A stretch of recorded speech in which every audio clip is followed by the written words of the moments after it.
So, ulitin ko, magandang gabi sa ating lahat at 1 Corinthians chapter 16 ang ating pag-uusapan sa gabing ito.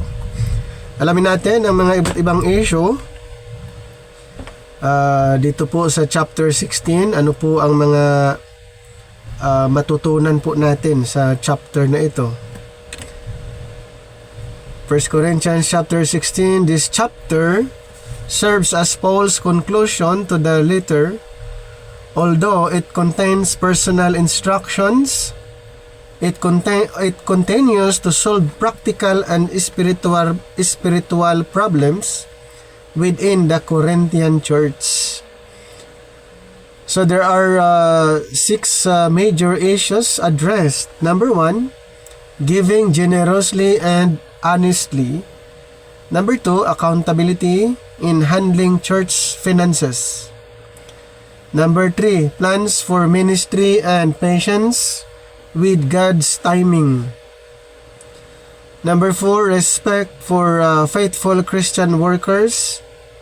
Number 5, spiritual watchfulness. Number 6, loving one another while remaining faithful to Christ. So in verses 1 to 4, actually ang pinag-uusapan po dito ay regarding the collection for the poor saints. In 1 Corinthians chapter 16 verse 1, now concerning the collection for the saints, as I have given order to the churches of Galatia, even so do ye.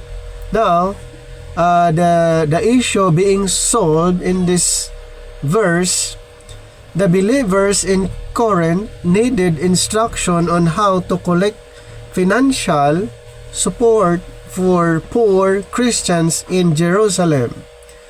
Dito po makikita po natin or malalaman natin yung issue ay mayroon pong tinatawag na collection or financial support doon sa Jerusalem. So, Paul wanted every church to participate equally. So, giving was not optional charity but an expression of Christian unity. So, actually, yun po yung gusto na gawin ng mga churches, gustong mangyari according to Apostle Paul, na sila po ay maging o mag-participate or tumulong sila sa mga iglesia na may problem financially, kulang sila sa financial. So yung ibang mga local church na na-establish ay in-encourage din niya na tumulong doon sa iglesia na walang-wala. So, the application in this verse, Christians should care for believers in need. So, mayroon pong pagtutulungan sa mga believers kung may mga pangangailangan, especially sa ministry. And then verse 2, 1 Corinthians chapter 1 Corinthians chapter 16 verse number 2, upon the first day of the week let every one of you lay by him in store, as God hath prospered him, that there be no gatherings when I come. So now the issue, it's about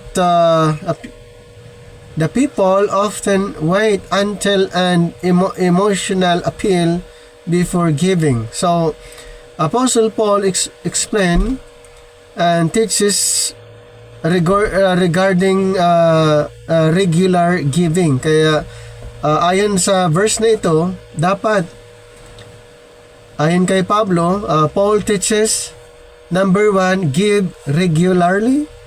Number 2, give personally. And number 3, give according to God's blessings. Number 4, prepare ahead of time. So, this prevented rush collections when Paul arrived. So, the application, giving should be planned rather than impulsive. Kaya dito sa verse number 2, and upon the first day of the week, let every one of you lay by him in store as God hath prospered him, that there be no gatherings when I come. Verse 3, Paul would send trustworthy men to deliver the offering. Kaya, and when I come, whosoever ye shall approve by your letters, them will I send to bring your liberality unto Jerusalem. So, Paul would send trustworthy men to deliver the offering. So, yung mga nakolekta or yung mga nakolekt nila na financial ay mayroon pong inutusan or trustworthy na mga tao, inutusan ni Apostol Pablo para siya yung mag-deliver doon sa nalikom na offering. Now, the issue in this verse, questions about honesty. So, mayroon pong problem. Kini-question po dito yung honesty in handling money. Kasi money o pera, financial ang pinag-uusapan dito. So, kailangan po yung taong mapagkatiwalaan dahil kung hindi, pwedeng hindi makarating yung ipapadala nilang tulong or yung pera. So, financial accountability protects both the church and its leaders. Ayan po yung issue dito na inaayos ni Apostol Pablo dito sa verse na ito regarding accountability at the same time honesty doon sa paghawak ng pera. Kasi alam po natin, pag pera ang pag-usapan, maraming church na nasira, maraming mga church na hindi nagkaunawaan, mga leaders sa iglesia, pag pera ang pinag-uusapan. At yun din ang naging problem during the time of Paul, yung pinansyal. Kaya nagkaroon ng hindi pagkaunawaan at ito'y kanyang inaayos dahil kailangan yung tao na mapagkatiwalaan na sa kanya ipagkatiwala yung pera para makarating doon sa mga nangangailangan. So, church finances should always be transparent. Ayan. Ibig sabihin po, kung mga money involved, kung may pera ang church, dapat transparent. Alam ng mga members, kasi pera nila yon. Alam ng mga members yung saan napupunta yung kanilang pera. Okay? Dapat alam ng mga members, mayroong tinatawag na transparency. Mayroong reporting, kung maaari, either once a month reporting, may mga financial report, and then mga project. Okay, yung mga project ng church, dapat alam din nila na yung pera na yon ay napunta doon sa proyekto para hindi po sila magtaka or magtataka. So, isa yan sa mga problema din na inaayos ni Apostol Pablo regarding finances. In verse 4, chapter 16, and if it be meet that I go also,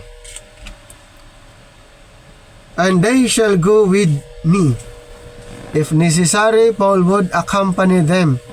Kung kailangan lang, halimbawa, hindi makapagkatiwalaan, so ang isang option ay samahan na lang. Samahan na lang ni Apostol Pablo. So the issue in verse 4, it's regarding leadership responsibility. Okay? Leadership responsibility. So Paul explain was willing to share accountability. So Paul was willing to share accountability.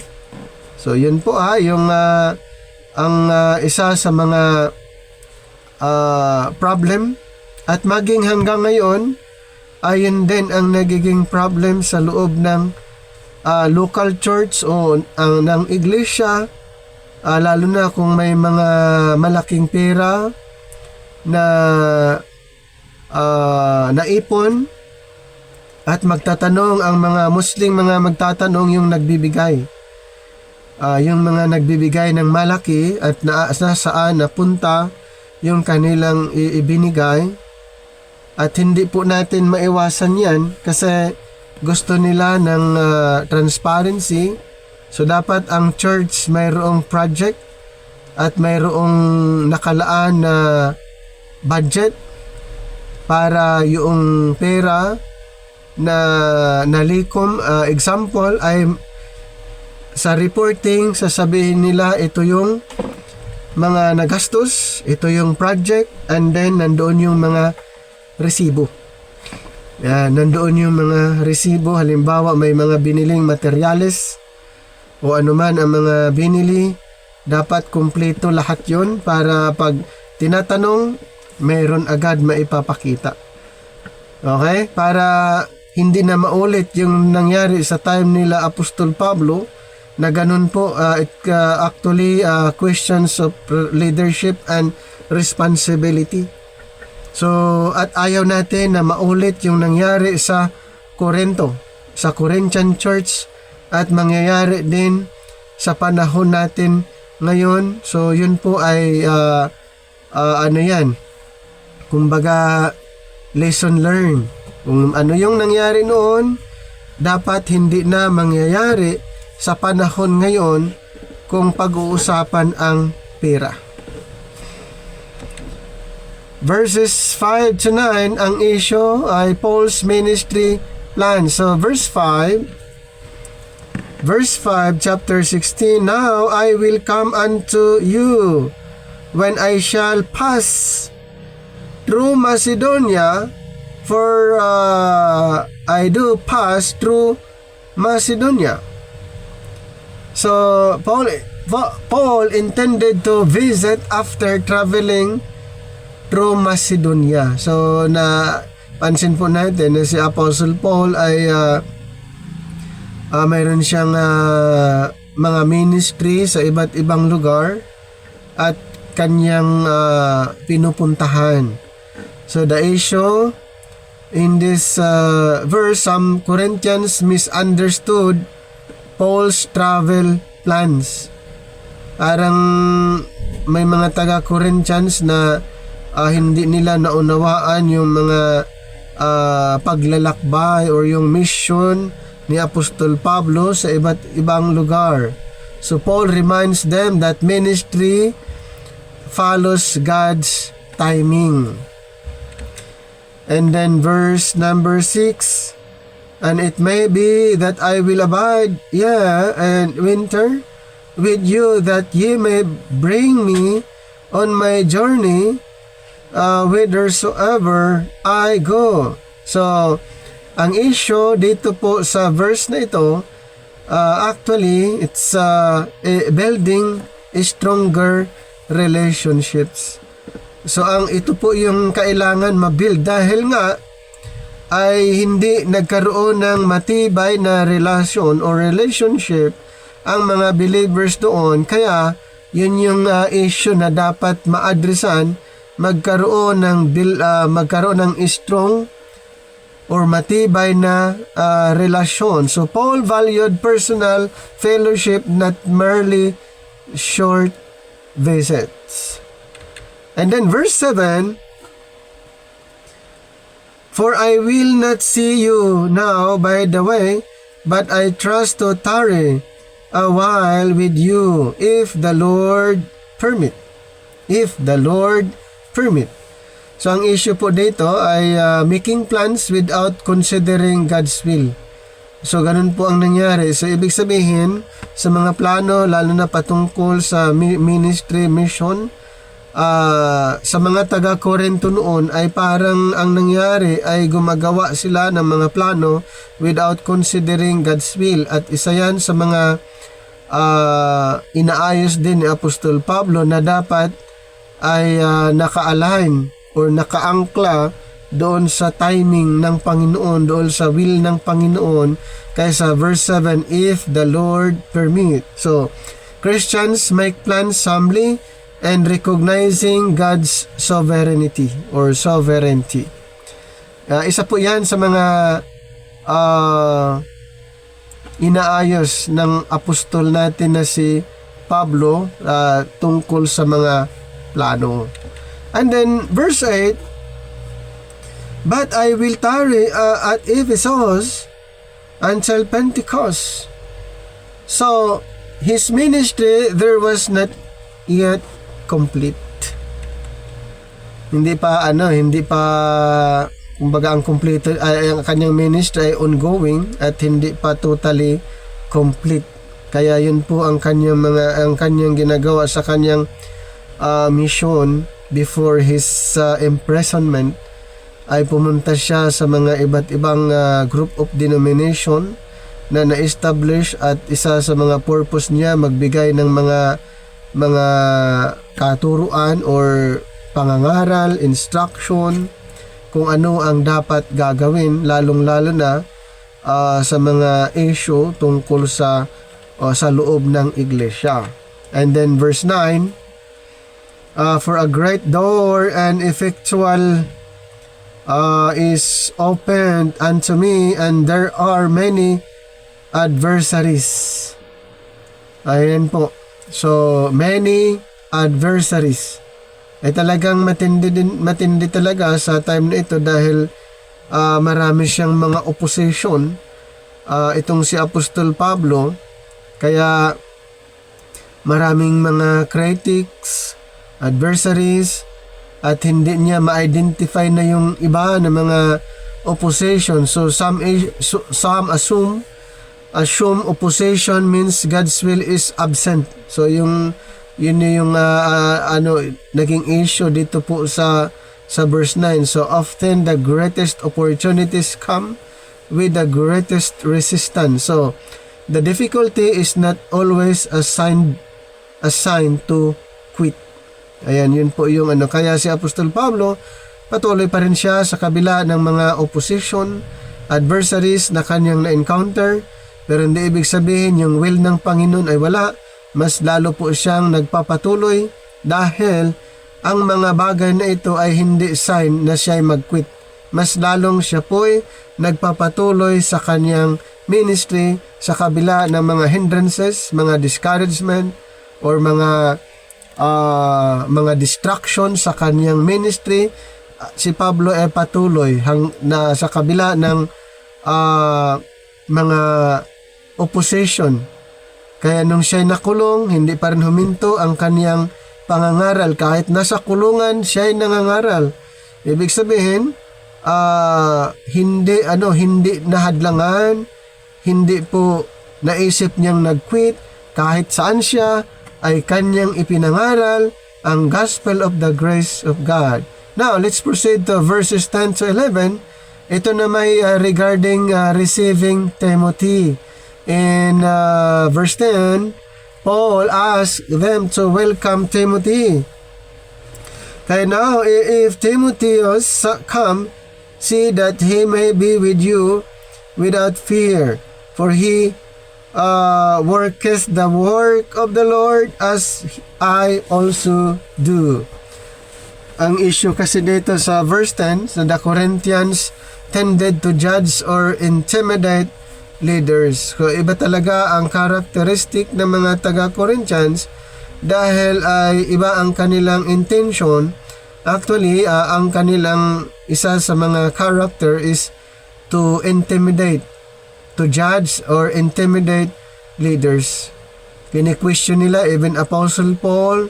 They were questioning the credibility and the ability or the apostleship of Apostle Paul, pero yan po'y sinagot ni Apostol Pablo ay kanyang nadipinsahan yung mga criticism. So, Timothy deserved respect because he served Christ faithfully. Yan yung isa sa mga nais ni Apostol Pablo. Sinabihan niya mga taga-Corinthians, instead of intimidating leaders or judge leaders, dapat itong si Timothy ay irespeto nyo dahil siya din ay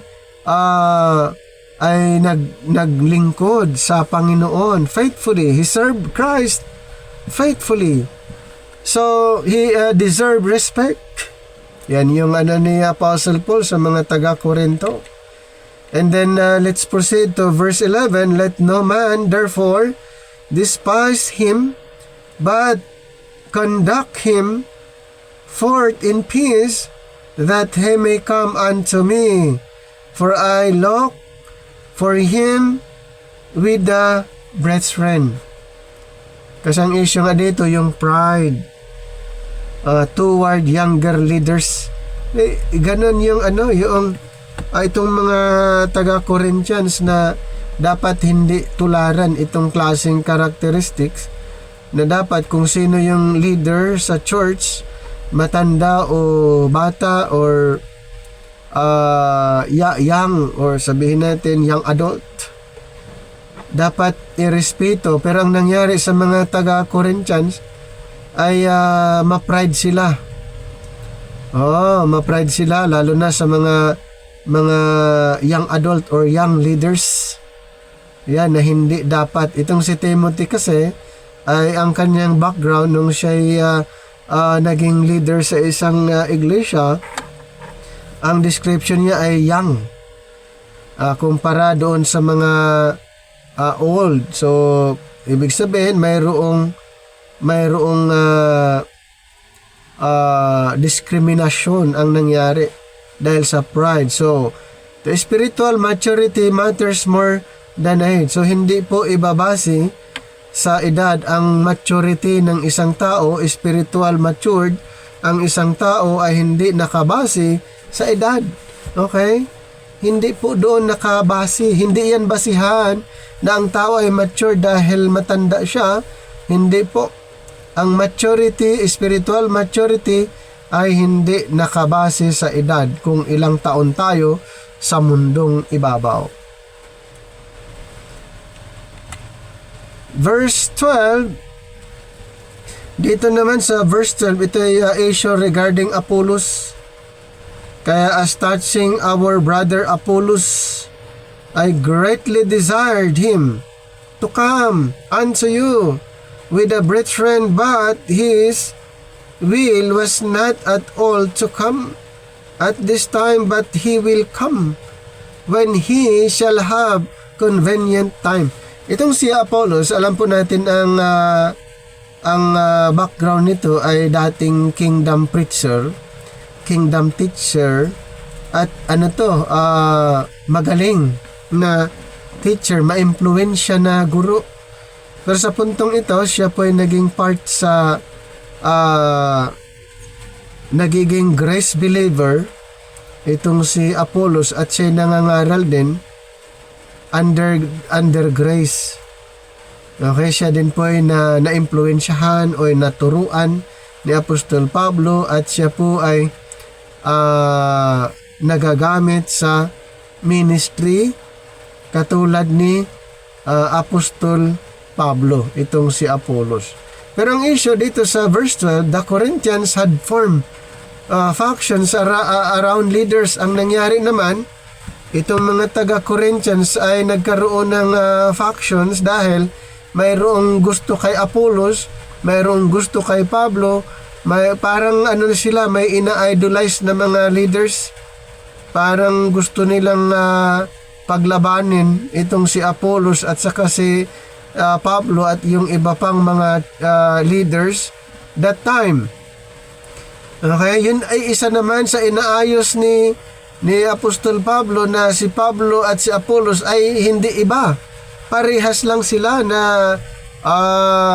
tagapagturo sa salita ng Panginoon. Kaya Apollos was not under Paul's control. Christian leaders serve God, not one another.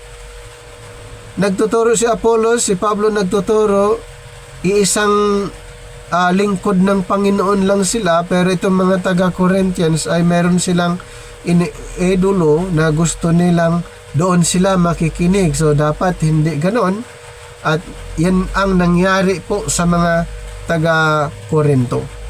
Mayroong tinatawag na factions around leaders.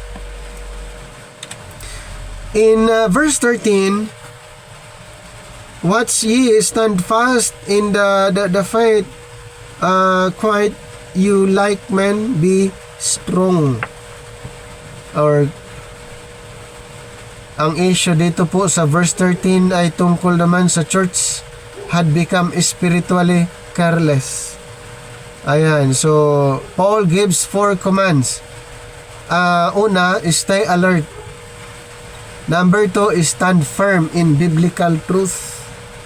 Number 3, be courageous. And number 4, be spiritually strong. So yun po, dahil nga sa pangyayari o sa sitwasyon dito po sa verse 13, kaya watch ye, stand fast in the faith. Dahil nga ganun po ang nangyayari, ang issue ay naging careless ang church at Corinth. Kumbaga wala nang pakialaman. Hindi na sila nagtuturo ng maayos. Parang binabaliwala na lang nila. Kaya yun yung ginawa ni Apostol Pablo. Nagbigay siya ng 4 na command. Dapat stay alert, stand firm in biblical truth, be courageous, be spiritually strong. So Christian must guard against false teaching and temptation. Tandaan po natin, during the time, ang daming mga false teaching, false teachers, introducing false teaching. Kaya nga sila'y binansagan ni Apostol Pablo na messengers of Satan. Sila po yung mga tinatawag na mga false teachers ay messengers of Satan. Tagahasik ng mga ibang katuruan na opposite doon sa sound doctrine. Kaya pag hindi po maingat, pag hindi po naunawaan ang scripture, dahil ang mga messengers of Satan ay scripture lang din ang kanilang ginagamit, kaya nakakalito or maraming nalilito kung alin ba dito ang dapat paniniwalaan. Okay? So ayan, yun yung isa sa mga inaayos ni Pablo. So the believers must guard against false teaching and temptation. In verse 14, "Let all your things be done with charity." All your things be done with charity. Dahil ang issue po dito, ano pong nangyari? Lack of love or lack love. Ang iglesyang ito or the Corinthian church lack love. Wala na eh. Kaya isa na naman ito na inaayos ng apostol natin na si Pablo, dahil hindi na sila wala na yung relationship bilang church. So love must govern every action. Kaya nga sa chapter 13 doon po na summarize yung tungkol sa love. Na-summarize po doon. So love must govern every action. How about verses 15 to 16? ito na may regarding respect faithful workers. In verse 15, I beseech you, brethren, you know the house of Stephanas, that it is the first fruits of Achaia, and that they have addicted themselves to the ministry of the saints. Paul mentions the household of Stephanas dahil ito po ang issue, failure to appreciate faithful servants. Yan po ang nagiging issue dito po, ay hindi nila ina-acknowledge, ina-appreciate yung mga faithful servants. So Stephanas' family devoted themselves to serving believers. So sila po ay mga, ito pong yung household ni Stephanas ay ang isa sa ministry nila ay yung pag-serve sa ibang mga mananampalataya, at ito po ay hindi na-appreciate ng mga taga-Korinto. So ganun po. Ano ang nasa taga-Korinto, bakit ganun ang nangyari? Sila po ay ma-pride. Bakit sila po ma-pride? Ito po ay ang mga taga-Korinto kasi ay pinagmamalaki nila yung kanilang mga spiritual gifts na ibinigay ng Panginoon, pero hindi naman sila nagkakaunawaan, hindi naman sila nagkakaintindihan dahil doon sa mga spiritual gifts na mayroon sila.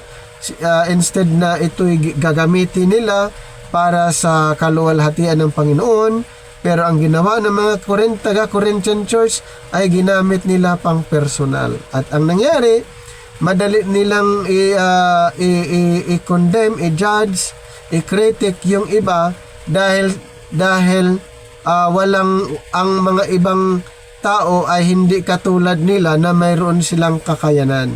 Binigyan sila ng spiritual gifts, pero hindi pala naging maayos yung epekto sa kanila dahil nagkaroon sila na ang kanya-kanya, nagkaroon or hindi sila magkakasundo bilang believers. Kaya isa yan sa mga minensyon ni Apostol Pablo. Yes, maraming mga kaloob pero iisa lang ang espiritu. Isang kaloob pero mag-function kayo as one body. Ganun po yung isa sa mga inayos ni Pablo. Kaya itong si Stephanas, isa siya sa devoted na isang believers, pamilya na kung saan nag-serve, pinagsilbihan ang mga believers, pero ang mga taga-Korinto ay hindi nila in-appreciate yun or ina-acknowledge yung household of Stephanas. So, verse 16, that ye submit yourselves unto such, and to everyone that helpeth with us, and laboreth. Submit to faithful workers. Ayan, submit to faithful workers. Yan yung sinasabi ni Apostol Pablo. Dahil mayroon na workers, faithful workers ng Panginoon, dapat itong mga taga-Korinto ay magpasakop, sumunod, magrespeto. Kaya ito yung issue, rebellion against godly leadership, itong mga taga-Korinto. Hindi sila nagpasakop, hindi nila nirespeto, hindi sila nag-submit. So, rebellion. Okay, yan po ang issue sa verse 16, rebellion against godly leadership. Hindi na nila sinusunod yung godly leaders during that time. Respect those who faithfully labor for Christ. Ayan po yung nais ni Apostol Pablo sa mga taga-Korinto. Respect those who faithfully labor for Christ. Napakahalaga po yan na gagawin ng isang mananampalataya pag believers or faithful believers ay dapat pong nirespeto. At itong mga taga-Korinto naman ay hindi nga nila nirespeto yung mga faithful workers sa ating Panginoon, na dapat hindi. Kaya yun yung panawagan, yun yung turo ni Apostol Pablo sa kanila, dapat irespeto ang mga godly leaders. In verse 17 to 18, ito po ang issue. Verse 17, I am glad of the coming of Stephanas and Fortunatus and Achaicus, for that which was lacking on your part, and they have supplied. Paul thanks Stephanas, Fortunatus, and Achaicus kahit ganun po ang nangyari, pero sila po ay nakapag-supply. Kaya ang issue dito yung encouraging faithful service pa rin, dahil sa kabila ng mga discouragement, yung hindi maayos na service. Kaya yan po yung dapat. Kaya ang issue encouragement, faithful service. So this man refresh Paul's spirits. Faithful encouragement strengthens ministry. And strengthens ministry. Kaya na-mention dito sila Stephanas, Fortunatus, and Achaicus. O ano pong nangyari sa kanila? Sabi dito ni Apostol Pablo, I am glad of the coming of Stephanas and Fortunatus and Achaicus, for that which was lacking on your part they have supplied. And verse 18, for they have refreshed my spirit, and yours therefore acknowledge ye them that are such. Verses 19 to 20, the churches of Asia salute you. Aquila and Priscilla salute you much in the Lord, with the church that is in their house. So yung mostly kasing church noon ay sa bahay or house church na sinasabi. House church. O ito po. So with the church that is in their house. 20, all the brethren greet you. Greet ye one another with an holy kiss. Greetings from the churches. Paul also mentions Aquila and Priscilla. Ang issue kasi dito sa verses 19 to 20, yung unity among the church, dahil hindi po nagkakaisa. Kaya yun yung nais ni Apostol Pablo, na magkakaisa ang iglesyang ito, local church. So, local churches belongs to one worldwide family.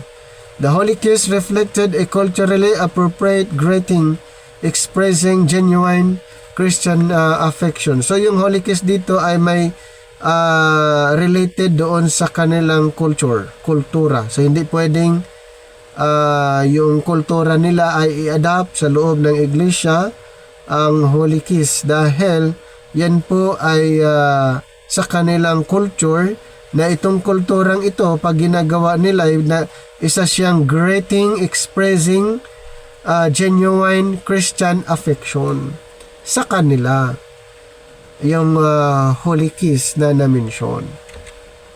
Verse 21, the salutations of me, Paul, with mine own hand. Paul personally signs the letter, kasi ang issue dito is the authenticity. So this confirmed the letter truly came from Apostle Paul. So the authenticity, malinaw po na ang sulat na ito ay galing nga kay Apostol Pablo. Verse 22, if any man love not the Lord Jesus Christ, let him be anathema. Maranatha. If any man love not the Lord, so ito, let him be anathema.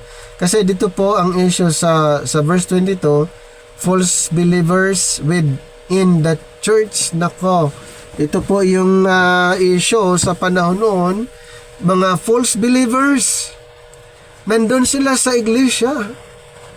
Kaya, ang ibig sabihin ng anathema meaning under God's curse. Maranatha meaning our Lord comes. So Paul warns that rejecting Christ brings judgment. May mga false believers doon po sa kanilang iglesia. At siyempre alam po natin kung ano ang pakay, ano yung gustong gagawin ng mga false teachers. Sirain ang iglesia, sirain ang pagkakaisa, sirain ang church na magkasama. Yan yung ng false teachers. Ay hindi yan ma-identify, lalo na sa panahon ngayon, kung ang isang iglesia ay walang tinatawag na patakaran or mga rules and regulation, mahirap ma-identify. Pero ito po'y malalaman kung may mga ibang mga katuruan na itinuturo doon sa mga ipinapangaral. Kasi ang mga false believers na ito ay gumagamit din sila ng Biblia or gumagamit din ng salita ng Panginoon. Pero kung hindi natin alam, sila po ay naghahasik ng ibang katuruan na hindi katulad ng iyong ipinapangaral. So magkakaroon ng problem, at yun nga ang naging problema sa mga taga-Korinto. Kaya anathema maranatha. Next verse, and verse 23, the grace of our Lord Jesus Christ be with you. So, despite correcting many sins, Paul ends with grace pa rin. Grace remains the foundation of Christian life. Sa kabila ng ang daming mga inaayos, ang daming mga correction doon sa kanilang kamalian, itong 1 Corinthians, napansin po natin, from chapter 1 hanggang chapter na ito, chapter 16, ang issue, ang daming issue, problems na inayos ni Apostol Pablo. So despite correcting many sins, Paul ends with grace. And grace remains the foundation of Christian life. So napansin niyo po, from chapter 1 hanggang dito sa chapter 16, pero ang kagandaan lang doon, sa kabila ng mga problema na inaayos ni Apostol Pablo, still ends with grace. At ayon pa sa kanya, ang biyaya pa rin ang pinaka-foundation sa buhay ng mga mananampalataya. So, dito sa verse 4, my beloved, be with you all in Christ Jesus. Dahil ang issue po sa verse 24, some may have viewed Paul's rebukes as harsh. So, yun yung kanilang na-observe.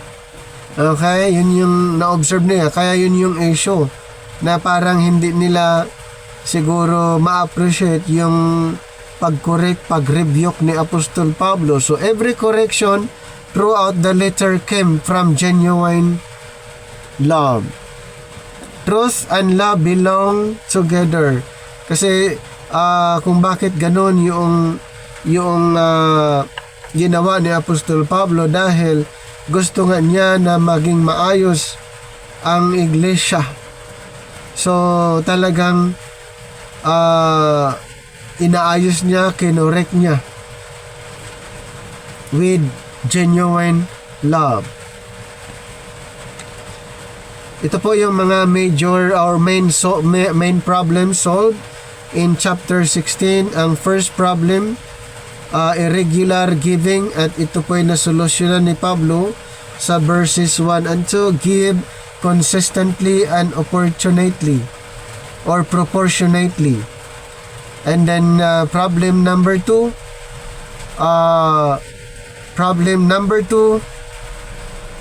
financial accountability. At